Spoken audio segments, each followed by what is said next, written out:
नमस्कार, आप देख रहे हैं 4 PM पंजाब और मैं हूं नीरज पाली।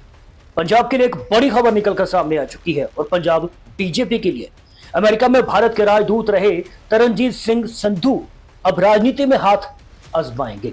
उन्होंने भारतीय जनता पार्टी यानी बीजेपी ज्वाइन कर ली है और वे दिल्ली में भारतीय जनता पार्टी में शामिल हो चुके हैं और चर्चा है कि उन्हें भाजपा अमृतसर से उम्मीदवार बना सकती है।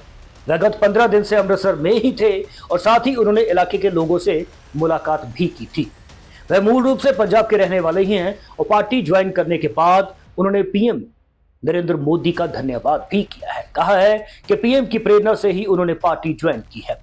तरनजीत सिंह गत 10 सालों से प्रधानमंत्री मोदी के साथ काम कर रहे हैं और उन्होंने और अमेरिकी कांग्रेस के साथ अच्छे संबंधों के लिए जिम्मेदार व्यक्ति के रूप में अपनी पहचान भी वो रखते हैं।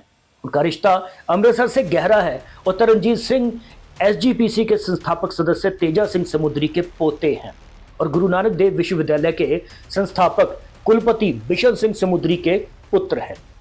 तरनजीत सिंह संधू एक सेवानिवृत्त भारतीय राजनयिक भी हैं। वे 1988 में सिविल परीक्षा पास करके भारतीय विदेश सेवा में शामिल हुए थे और उन्होंने श्रीलंका में भारत के उच्चायुक्त और संयुक्त राज्य अमेरिका में भारत के 28वें राजदूत के रूप में काम किया है।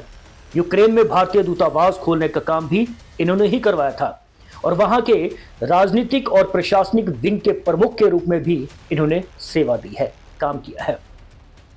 वह वाशिंगटन में प्रथम सचिव थे, सेक्रेटरी भारत के। उन्होंने फ्रैंकफर्ट में महावाणिज्य दूत और वाशिंगटन डीसी में भारतीय दूतावास में मिशन के उप प्रमुख और फ्रैंकफर्ट में भारत के महावाणिज्य के रूप में दूत के रूप में काम किया है। उन्होंने भारत के विदेश मंत्रालय में विभिन्न पदों पर काम भी किया है।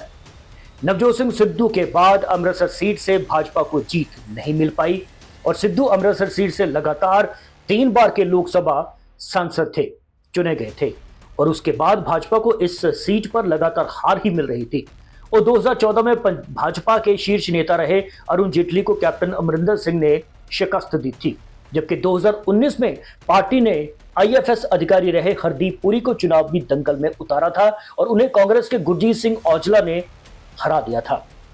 और उधर अकाली दल को लेकर एक बड़ी खबर निकलकर अब सामने आ चुकी है।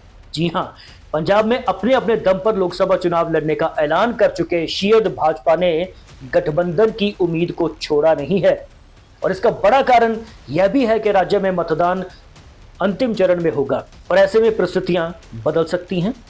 1 जून को मतदान है पंजाब में और शीयद व भाजपा के बीच गठबंधन को लेकर अंदर खाते बातचीत के संकेत अब निकलकर सामने आ रहे हैं खबरों के माध्यम से। अब सूत्रों के मुताबिक शीयद के लिए भाजपा से गठबंधन में सबसे बड़ी परेशानी मौजूदा किसान आंदोलन है, जिसका हम बार बार जिक्र कर चुके हैं और पिछले किसान आंदोलन के कारण ही पार्टी को भाजपा के साथ अपना 24 साल पुराना गठबंधन भी तोड़ना पड़ा था, मजबूर होना पड़ा था। उधर भाजपा हाईकमान की तरफ से भी गठबंधन के लिए हाथ बढ़ाया जा रहा है, लेकिन उसमें भाजपा की मांग 3 के बजाय 5 सीटों की है। अकाली दल ने यानी कि शीयद ने 22 मार्च को कोर कमेटी की बैठक बुलाई है और जिसे लेकर बताया गया है कि पार्टी इस बैठक में लोकसभा चुनाव के लिए अपनी रणनीति को अंतिम रूप देने जा रही है। और पार्टी के सूत्र जो बता रहे हैं, जो खबरें छप रही हैं, उनका कहना है कि कोर कमेटी की बैठक में ही भाजपा से गठबंधन पर भी अंतिम फैसला ले लिया जाएगा और इस बार पार्टी बंदी सिंहों की रिहाई का मुद्दा उठाकर पंथक वोटों को साधने का प्रयास कर सकती है। फिलहाल शीयद की तरफ से पंजाब में किसान आंदोलन से उपजे सियासी हालात पर मंथन किया जा रहा है और पार्टी प्रधान सुखबीर सिंह बादल भी इन दिनों पंजाब बचाओ यात्रा के तहत हवा के रुख का आंकलन भी कर रहे हैं, जैसा हमने आपको कल खबरों में दिखाया था। पंजाब भाजपा के प्रधान सुनील जाखड़ पिछले हफ्ते ही दिल्ली जाकर पार्टी आलाकमान को पंजाब से 39 यानी कि 39 संभावित उम्मीदवारों के नामों की सूची भी सौंप कर आ चुके हैं और इस पर आलाकमान ने चुप्पी साध रखी है। भाजपा सूत्रों के मुताबिक शीयद से गठबंधन को लेकर अभी बातचीत चल रही है और जिस पर फैसला के बाद ही पार्टी अपने पत्ते खोलेगी। पंजाब संसदीय चुनाव में पहली बार सभी 13 सीटों पर चुनाव लड़ने का घोषणा कर चुकी भाजपा को सूबे में यानी कि राज्य में जीतने योग्य चेहरे नहीं मिल रहे हैं और जाखड़ ने जिन 39 नामों की सूची आलाकमान को दी है उसमें भी कांग्रेस और अकाली दल से आए कुछ नेताओं के नाम है, ऐसा खबरें चलती हैं। और यह भी पता चला है कि अगर शीयद से यानी कि अकाली दल से गठबंधन नहीं होता तो भाजपा आलाकमान अपने राष्ट्रीय स्तर पर चर्चित नेताओं को पंजाब में टिकट दे सकती है। फिलहाल भाजपा ने गठबंधन के प्रयासों के बीच अकाली दल से 5 सीटें देने की पेशकश की है और दोनों दलों में पिछले गठबंधन में शियद 10 और भाजपा 3 सीटों पर लोकसभा चुनाव लड़ती रही है, छोटे भाई और बड़े भाई की भूमिका में।